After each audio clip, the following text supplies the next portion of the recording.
Well, not since the invention of the frozen margarita had a business model taken advantage of spring break in such an eye-opening way. Girls Gone Wild took the skin-flashing antics of judgment-challenged co-eds, captured them on video, and then sold them on late-night infomercials. The idea, enough to create a multi-million-dollar empire. But that franchise recently filed for Chapter 11 bankruptcy, thanks in part to the very expensive legal battles of the man behind the debauchery. Here's ABC's Nick Watt.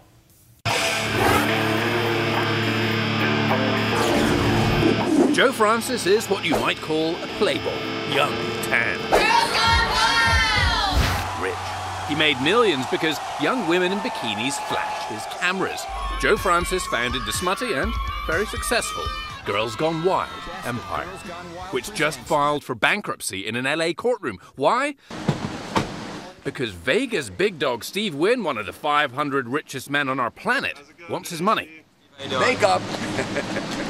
And Joe Francis, the smut peddler, owes Steve Wynn, the casino owner, around $30 million. To call Wynn a casino owner is an understatement. The guy is worth over $2 billion. He's Mr. Vegas and beyond. The man is a legend. Yep, it's a Wild West tale truly stranger than fiction. A 5-year legal clash of the titans, complete with what a jury found to be false accusations of a murder threat. They stated that he was going to hit me in the back of the head with a shovel and bury me in the desert. It's hard to believe that anybody sitting in that room could come to any other conclusion than Joe Francis is a liar, that Joe Francis is a desperate, out-of-control, vicious guy. Joe Francis, who lives the private jet and Bel Air mansion kind of lifestyle, is no stranger to legal tussles. A number of women featured in his films have sued. Almost all have lost. But last year, a woman from St. Louis won $5.77 million. She claimed a contractor working for a company controlled by Girls Gone Wild lifted her tank top, exposing her breasts. Francis has in the past also pled guilty to filing false returns and bribery. But Joe Francis' troubles with Steve Wynn began back in 2007. By then, Francis had a net worth of over $100 million off the back of Girls Gone Wild. Their basic MO is to have young women who are on occasion drinking alcohol flash bits of their bodies in clubs, at parties, and on the beach. We go out and we shoot girls going wild. Anyway, in 2007, Francis apparently racked up a $2 million gambling debt at Wynn's eponymous Vegas hotspot and didn't pay up. The following year, a court ordered Francis to pay up.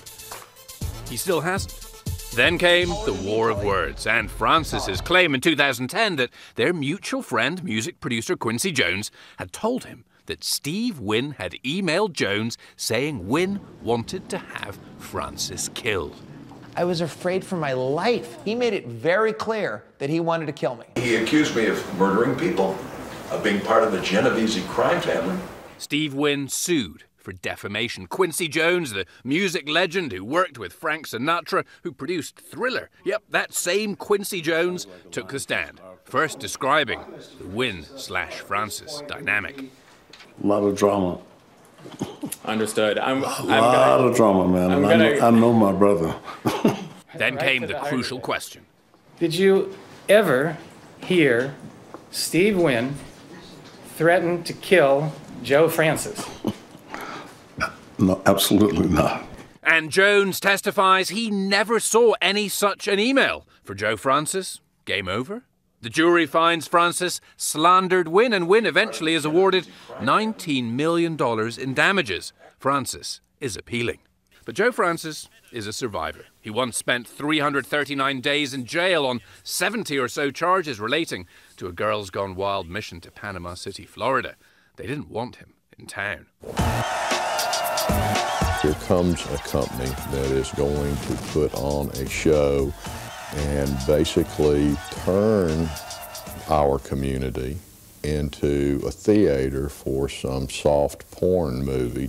They are very good at getting young people who have been drinking, or perhaps have not, to do things that are at best risque, but more appropriately, just illegal and nasty. Francis won the legal right to shoot in the city, but the cops were his shadow, and Francis was thrown in jail. Eventually, a judge threw out all but 8 of the charges, and Francis pled no contest to charges that a cameraman had filmed 2 17-year-old women performing sex acts in a bathroom. The plea, just a legal convenience, Francis told us at the time. I am 100% innocent of anything that I just pled to. Francis says the girls lied about their age and signed release forms. And anyway, Francis claims he wasn't even there.